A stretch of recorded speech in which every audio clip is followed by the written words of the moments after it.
Shah news में आपका इस्तकबाल है। ताज़ा तरीन खबरों के लिए देखते रहिए शाह न्यूज।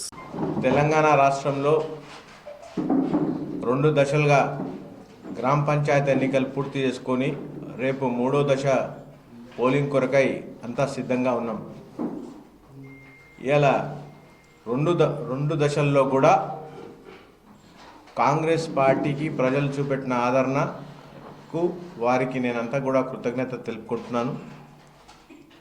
అదేవిధంగా రేపు జరగబోయే మన మహబూబ్నగర్ జిల్లాలో 133 గ్రామ పంచాయతీలకు జరగబోయే గ్రామ పంచాయతీ ఎన్నికల్లో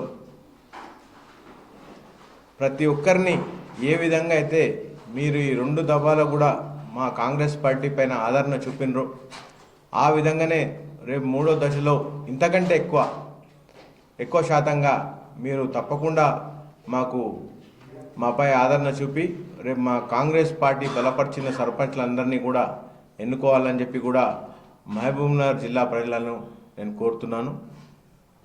అదేవిధంగా మొదటి దశ కంటే రెండో దశలో కాంగ్రెస్ పార్టీ చాలా ఎక్కువ మంది సర్పంచ్లను ఇలా మేము గెలవడం జరిగింది.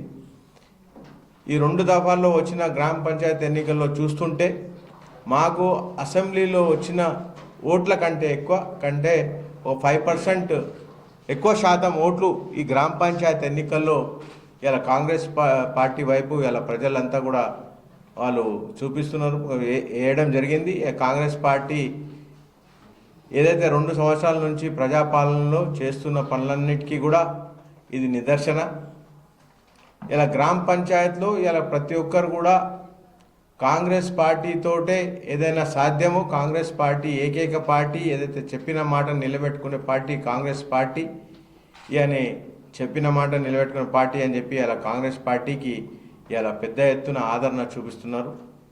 అదేవిధంగా ఏదైతే మా నాయకుడు రాహుల్ గాంధీ గారు నినాదం ఎత్తుకున్నారు, జిస్కి జిత్తి ఆబాది ఉస్కి ఉత్తి హిస్సేదారి అని చెప్పి, దాన్ని బలపరుస్తూ మా రేవంత్ రెడ్డి గారు ఏదో 42% రిజర్వేషన్ అసెంబ్లీలో పాస్ చేసిండ్రు. ఆ 42% రిజర్వేషన్ అమలయ్యే విధంగా ఇవాళ మేమంతా కూడా గ్రామ పంచాయతీలో మేమంతా కూడా ఇవాళ ఏవైతే కాంగ్రెస్ పార్టీ బలపరిచిందో అంతా కూడా 42% అమలయ్యే విధంగా ఇవాళ మేము ఇవాళ ప్రతి ఒక్కరిని కూడా అదేవిధంగా మేము టికెట్లు ఇవ్వడం అంటే కాంగ్రెస్ పార్టీ బలపరచడం జరిగింది. ఈనాడు 42% కంటే ఎక్కువ దాదాపు 50% అన్ని కూడా జనరల్ స్థానాల్లో కూడా ఇలా బీసీలు కానీ బీసీ ఎస్సీ ఎస్టీలను కానీ ఇలా గెలవడం జరిగింది. నిజంగా కూడా ఇది ఒక మంచి శుభ పరిణామం. ఏదైతే మా నాయకుడు ఆశించిండో ఆ దిశగా ఇవాళ మేమంతా కూడా ముందుకెళ్తున్నాం. నేను కాంగ్రెస్ పార్టీ తరఫున రేపు జరగబోయే ఎన్నికల్లో కూడా ప్రజలంతా కూడా మమ్మల్ని పెద్ద ఎత్తున ఆదరించాలి. అదేవిధంగా మీ గ్రామాలన్నింటినీ కూడా అభివృద్ధి చేసుకోవాలి. ప్రతి ఒక్కరు కూడా ఓటింగ్లో పాల్గొనాలి. మీ గ్రామ అభివృద్ధి కోసమే మీ ఇది ఓటు వేసుకోవాలి. రాజకీయాలకు అతీతంగా గ్రామ అభివృద్ధి కోసం కాంగ్రెస్ పార్టీ ప్రతి ఒక్కరిని కూడా ఎవరినైతే బలపరుస్తుందో వాళ్ళంతా కూడా మీ సమాజంలో ఒక మంచి పేరున్న వ్యక్తులు, సమాజ సేవ చేసే వ్యక్తులనే ఇలా కాంగ్రెస్ పార్టీ అందరినీ కూడా బలపరుస్తుంది.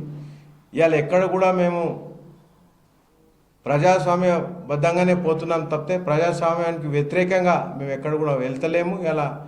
కాబట్టి అందరూ కూడా రేపు జరగబోయే ఎన్నికల్లో మేము ఎవరినైతే సమర్థిస్తున్నామో, మేము ఎవరినైతే బలపరుస్తున్నామో